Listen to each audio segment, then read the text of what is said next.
cimiento se ha dado a la fe de Dios en su eterna palabra de amor. Con el propósito de compartir con usted todo el consejo de Dios, le presentamos A través de la Biblia, un análisis de la Biblia, libro por libro, que nos ayudará al crecimiento de la vida espiritual.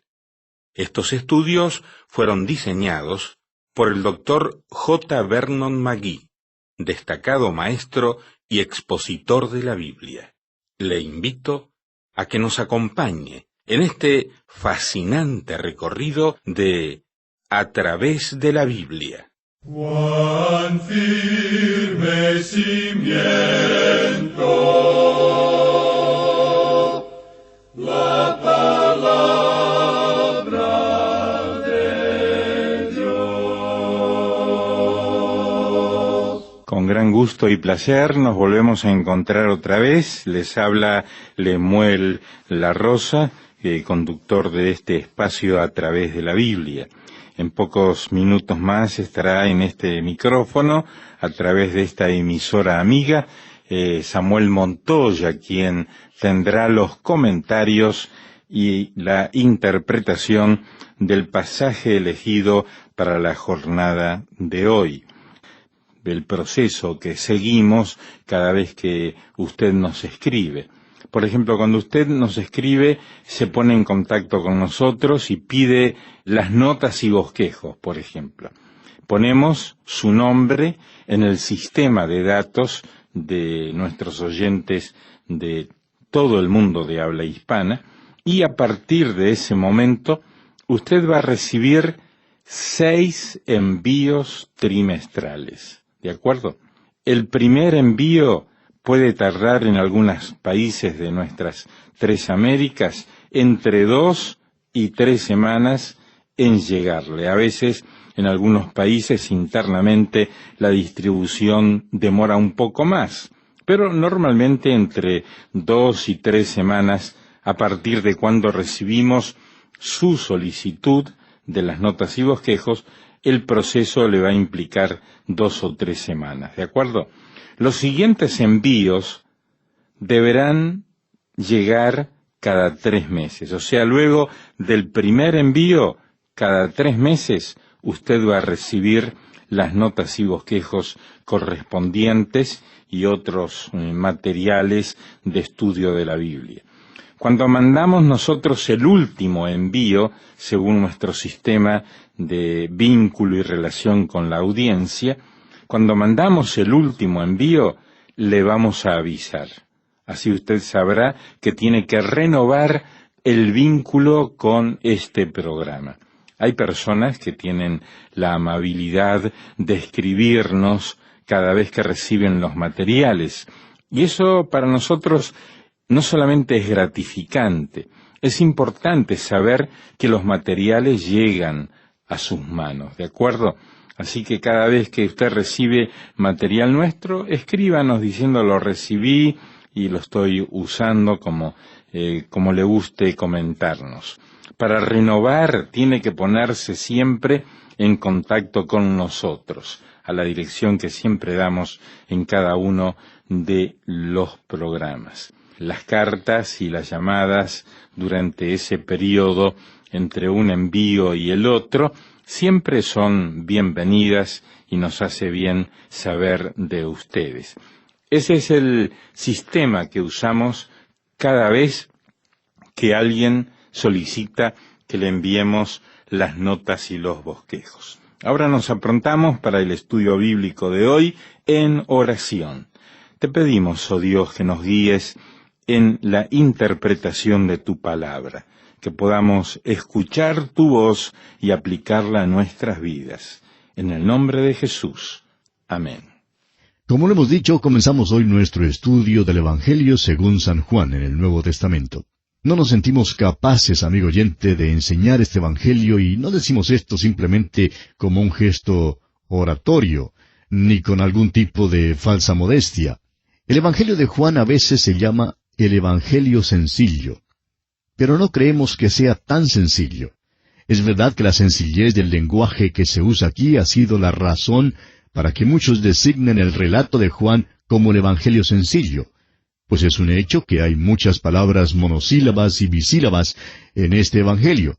Si usted abre su Biblia en cualquier parte del Evangelio de Juan, notará que la mayoría de las palabras tienen simplemente una sola sílaba.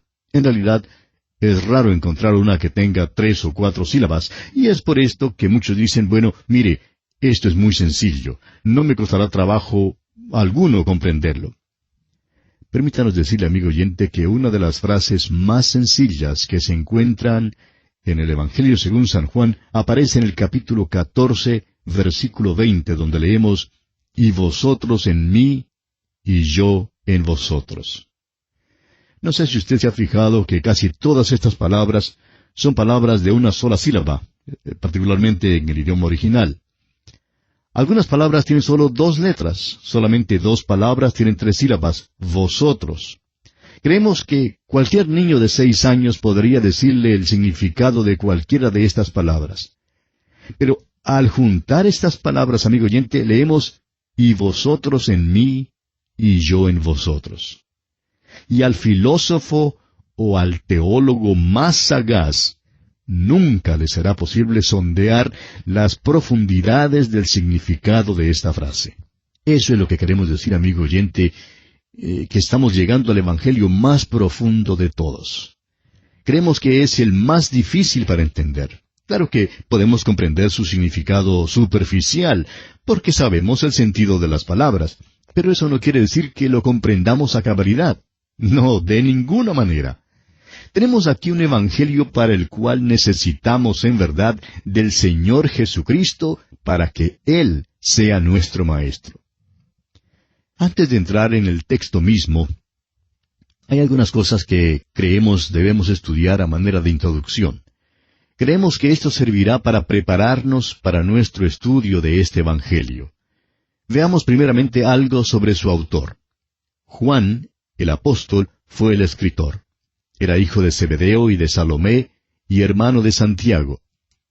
Usted puede referirse a las siguientes citas bíblicas, Marcos 1, 19 y 20, también Mateo 20, 20, y también aquí en el Evangelio según San Juan, capítulo 21, versículos 20 al 24. La Escuela de Teología de Tübingen, Alemania, ha dudado seriamente la paternidad literaria de Juan el Apóstol, y con ella también lo han hecho muchos teólogos liberales que no creen en la inspiración de la Biblia. Sin embargo, estas objeciones han sido completamente refutadas y la paternidad joánica es aceptada hoy en día por una competente erudición bíblica. Un joven que estudiaba en un seminario bíblico era muy bromista. No era el mejor erudito en el seminario, pero tenía la habilidad de llegar al corazón de un asunto. Varios jóvenes se habían juntado para seguir un cursillo cuyo propósito era determinar quién era el autor de este evangelio. Se estudió varias sugerencias que habían sido propuestas, y luego el tema de la discusión era si Juan había escrito o no este evangelio. Cuando se consideró toda la evidencia, se llegó a la conclusión de que Juan sí había escrito este evangelio. Entonces, este joven bromista dijo, «Bueno, hemos desperdiciado todo el semestre. Yo creía y sabía que Juan había escrito este evangelio cuando esta clase comenzó. Y ahora me vuelvo a encontrar donde primero empecé». Y amigo oyente, ¿le es posible a usted también desperdiciar mucho tiempo con los teólogos liberales hoy en día? Le llevarán por una senda florida y plantearán muchas objeciones en cuanto a muchos temas. Eso le podemos asegurar. Pero, ¿le es posible a usted saber sin lugar a dudas que Juan el Apóstol es el autor de este evangelio? Consideremos entonces las evidencias. Es interesante notar en primer lugar que los padres de la Iglesia atribuyen a Juan el cuarto evangelio. Teófilo fue obispo de Antioquía y vivió alrededor del año 180 después de Jesucristo. Ireneo vivió más o menos en el año 190 después de Jesucristo. Fue alumno de Policarpo, quien a su turno fue alumno de Juan. Clemente de Alejandría en Egipto vivió alrededor del año 200 después de Jesucristo. Tenemos luego la evidencia del llamado fragmento muratoriano. Todos estos afirman que el cuarto evangelio fue escrito por Juan el Apóstol. La fecha de este evangelio tiene mucha importancia. Algunos creen que este es el último libro del Nuevo Testamento que fue escrito. En ese período, Juan escribió el evangelio que lleva su nombre, las 3 epístolas que también llevan su nombre, y asimismo el libro de Apocalipsis. Nosotros sostenemos que sus epístolas fueron escritas después del libro de Apocalipsis y que todos fueron escritos durante los últimos 10 años de la vida del apóstol amado. Permítanos ahora, amigo oyente, dirigir su atención a ciertos rasgos interesantes en cuanto a la estructura de este evangelio. Usted recordará que dijimos en el principio de nuestro estudio que el evangelio de Mateo fue dirigido a y escrito para el judío, que el evangelio de Marcos fue dirigido a y escrito para el romano, y que el evangelio de Lucas fue dirigido y escrito para el griego, y para los que tienen aquel tipo de mentalidad clásica hoy en día. Ahora, el evangelio de Juan fue escrito para suplir la necesidad de las grandes masas del Oriente. Estos hombres eran miserables. Es verdad que muchos eran ricos, muy ricos, pero muchos más vivían en la más abyecta pobreza. Sin embargo, todos tenían gran necesidad y mucha hambre espiritual. Fue del Oriente de donde vinieron los magos diciendo la pregunta, ¿dónde está el rey de los judíos que ha nacido? Porque su estrella hemos visto en el Oriente y venimos a adorarle, allá en Mateo capítulo 2. Juan suple la necesidad de este tipo de mentalidad. Después de todo, los antecesores de todos nosotros realmente provenían de aquella región. Cam, Sem y Jafet vivieron en el Oriente.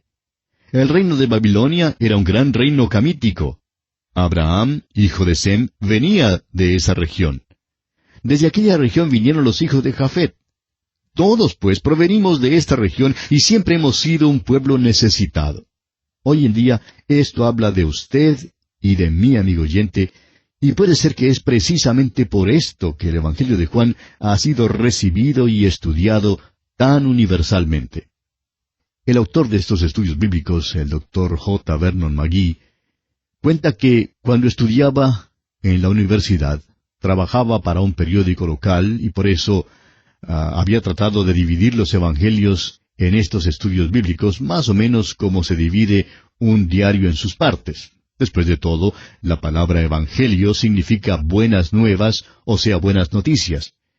Claro que los diarios generalmente contienen las peores noticias, incluyendo las noticias en cuanto a las defunciones. Pero bueno, tenemos aquí una división. Mateo es la página que lleva los avisos y los anuncios. He aquí el reino de los cielos se ha acercado, dice allí. Lucas, por su parte, lleva las ediciones extras. Lucas es el único que relata los cánticos de la Natividad y las parábolas del buen samaritano y del hijo pródigo.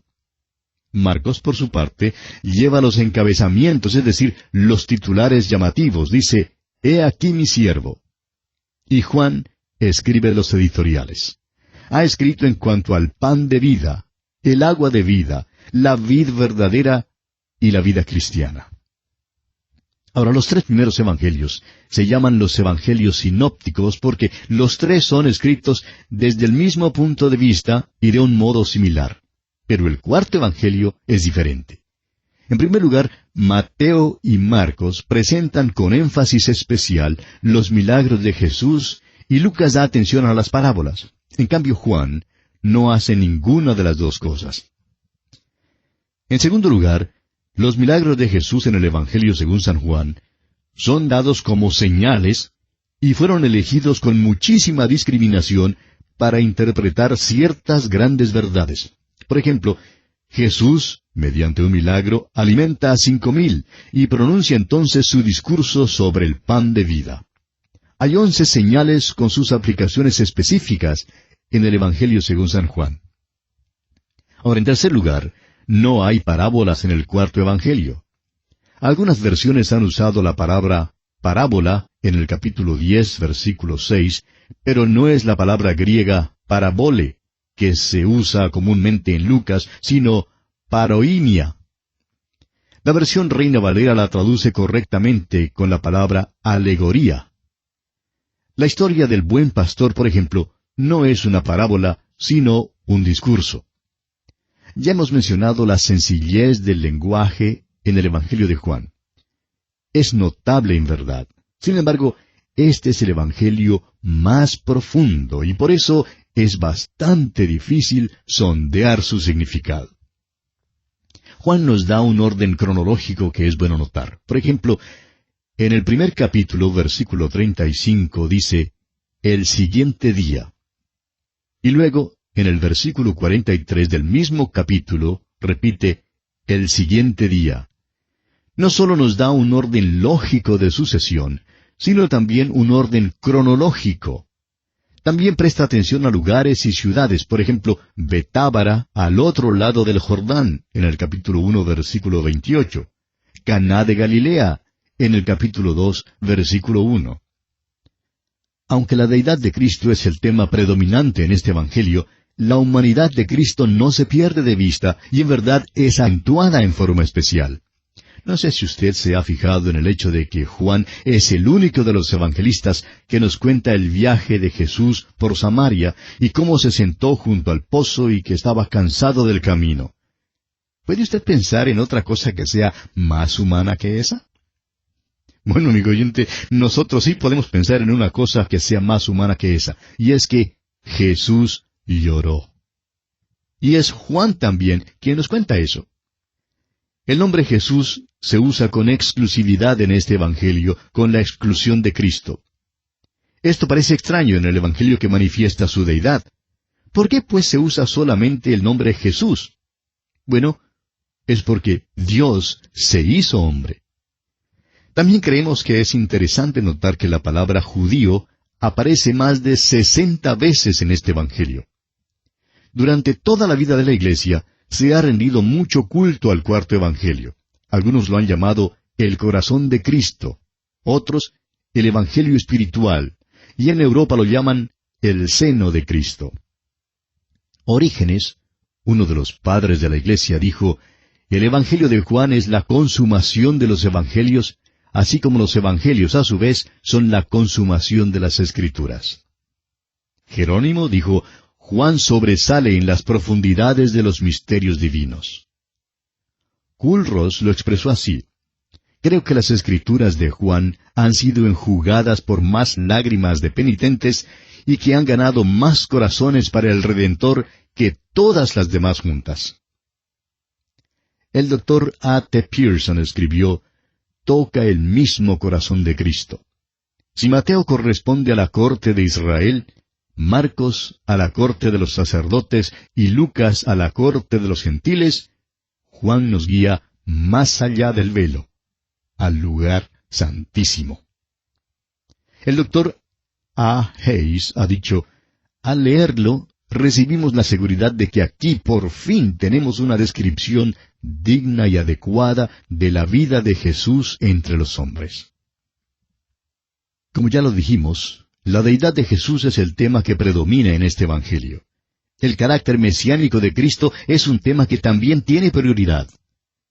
Esto se declara sucintamente en el capítulo 20 de este Evangelio, versículos 30 y 31, y creemos que debe ser considerado con la misma clave de este Evangelio. Dice allí en Juan 20, 30 y 31, hizo además Jesús muchas otras señales en presencia de sus discípulos, las cuales no están escritas en este libro. Pero éstas se han escrito para que creáis que Jesús es el Cristo, el Hijo de Dios, y para que creyendo tengáis vida en su nombre. Hay un movimiento poderoso que es expresado en el capítulo 16, versículo 28. Dice allí, salí del Padre, y he venido al mundo. Otra vez dejo el mundo, y voy al Padre. Dios se hizo hombre. Esta es la declaración simple de la verdad sublime. Estas cosas son todas relatadas con un fin específico, para engendrar fe en el corazón del hombre. La palabra cree, por ejemplo, se usa más de 100 veces en este Evangelio de Juan. pero en contraste, aparece menos de 40 veces en los evangelios sinópticos. La palabra fe no aparece aquí en Juan, pero se halla en los otros evangelios. La expresión vida eterna aparece 35 veces, pero solamente 12 veces en los evangelios sinópticos. De modo que lo que tenemos aquí, amigo oyente, en este evangelio es el verbo activo cree, el que se usa generalmente con cree en o cree a. Es un acto de la voluntad y no un consentimiento estático. No significa solo el hacer una señal afirmativa o aceptar solamente con el intelecto las verdades del Evangelio. Significa que cuando usted, amigo oyente, escucha las verdades del Evangelio, se da cuenta de que Jesús murió por sus pecados conforme a las Escrituras, y eso significa que usted confía personalmente en Él como su Salvador personal, el que murió para pagar la pena de sus pecados. Es muy importante que veamos esto. Veamos, pues, en los pocos momentos que nos restan, el bosquejo que seguiremos en nuestro estudio de este Evangelio. Hemos dividido este Evangelio de una manera que creemos es muy sencilla. El prólogo lo encontramos en el capítulo 1, en los versículos 1 al 18. Los versículos 19 al 51 del mismo capítulo 1 nos presentan la introducción. El testimonio de obras y palabras lo encontramos en los capítulos 2 al 12. El testimonio de Jesús a sus testigos lo tenemos en los capítulos 13 al 17. Tenemos luego el discurso del aposento alto. Y el testimonio de Jesús al mundo entero lo encontramos en los capítulos 18 al 20. El capítulo 21 nos presenta el epílogo que nos habla del Cristo glorificado. Y estamos pues listos para comenzar nuestro estudio del prólogo. Y amigo oyente, esta es sin duda alguna una de las secciones más profundas de las Escrituras que jamás encontremos. Y no creemos que ninguno de nosotros podrá entenderla cabal o aún adecuadamente. Solo podremos pararnos al borde de estas grandes verdades. Dirigiremos nuestra atención a las cosas que caracterizan a este Evangelio y que contribuyen a un mejor entendimiento de su contenido. El capítulo 1 de Juan lo hemos dividido, como ya dijimos, en dos secciones. Primero, el prólogo a este Evangelio que se encuentra contenido en los versículos 1 al 18. Y en segundo lugar, la introducción al Evangelio de Juan que se encuentra contenida en los versículos 19 al 51 del capítulo 1. Ahora, el tema central del capítulo 1 es el logos, o sea, el verbo o la palabra. Pero siendo que nuestro tiempo ya se ha agotado lamentablemente, vamos a detenernos aquí por esta ocasión y entraremos de lleno en nuestro estudio del capítulo 1 en nuestro próximo programa Dios mediante. Le invitamos pues, amigo oyente, a sintonizarnos y a acompañarnos durante nuestro recorrido por el capítulo 1 del Evangelio según San Juan. Le aconsejamos leer todo este capítulo antes de nuestro próximo programa, de modo que se familiarice con el tema que vamos a considerar. Será pues, hasta nuestra próxima audición, amigo oyente, deseamos para usted las ricas bendiciones del Señor. Lamentablemente el tiempo se nos ha terminado. ¿Qué le ha parecido el programa? Nos gustaría saber cómo le ayudó. En pocos segundos más le daré la dirección para que nos escriba. Usted puede escuchar, a través de la Biblia, de lunes a viernes, en esta emisora y en este mismo horario. Será un grato placer poder enviarle las notas y bosquejos de este programa. Estos libritos, sin costo para usted, le ayudarán a seguir paso por paso los estudios en cada libro de la Biblia. Su apoyo a este programa es muy importante para que podamos continuar día tras día con estos estudios bíblicos por radio. Pedimos su apoyo en oración y con sus ofrendas y donaciones para que podamos continuar en esta emisora. Si necesita más información o sencillamente para que nos cuente acerca de los beneficios que recibe de este programa, escriba a la siguiente dirección: A través de la Biblia, apartado 2805, Miami, Florida, 33265, 2805, Estados Unidos. Repito, programa A través de la Biblia, apartado 2805, Miami, Florida, 33265, 2805, Estados Unidos. Por correo electrónico, escriba a atv@transmundial.org. Telefónicamente puede llamarnos ahora mismo gratuitamente al siguiente número: 1-800-880-5339. 1-800-880-5339. Amigo y amiga, nos tenemos que despedir ya mismo. Pido a Dios que le bendiga. Este programa es producido bajo los auspicios de Radio Transmundial. Todo lo pagó Cristo, quien por mí libremente derramó